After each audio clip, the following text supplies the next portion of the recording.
Question 13. Ali, Ben, Ken, and Dan share some money. Ali has one half of the total amount of money that Ben, Ken, and Dan have. Ben has 1/3 of the total amount of money that Ali, Ken, and Dan have. And Ken has 1/7 of the total amount of money that Ali, Ben, and Dan have. So A, what fraction of the total sum of money does Dan have?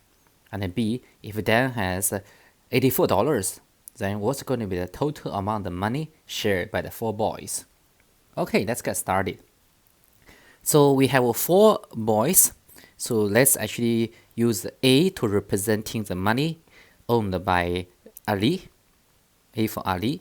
And let's use B to represent the amount of money owned by Ben. And then we use C for Ken. And then we use D for Dan.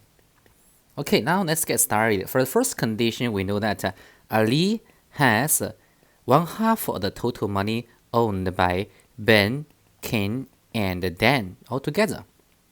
So maybe now let's assume that Ali has amount of money of $U, and so the sum of B plus C plus D in this case should be 2U, right? 2U multiplied by 1/2 gives you 1U. So now let's compute the fraction of the money owned by Ali.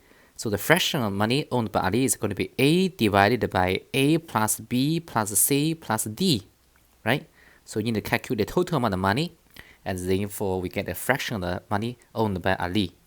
And since we know that A equals to U, and A is equal to U, and B plus D, B plus C plus D gives us 2U, right? So this one is going to give us the fraction of money owned by Ali, which is 1/3, 1/3. Now let's move to the next condition.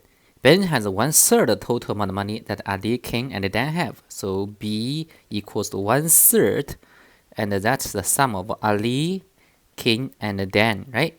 So again, let's maybe let B equals to M.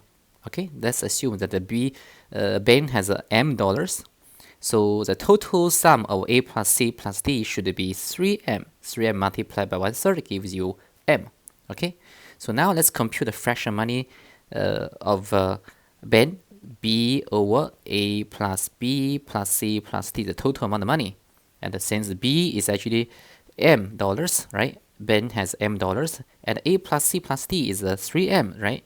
So now you can see A plus C plus D gives us 3M. Okay, so that's going to be 3M. Then B alone is going to have $M, okay? And that's going to be another M. So now the total fraction is going to be 1/4. Similarly, now let's look at the third condition. So the amount of money owned by Ken is going to be 1/7 of the total of the money that Ali, Ben, and Dan have. So in this case, let's assume that the C has $N. So A plus B plus D should be 7N. 7N multiplied by 1/7 gives you N.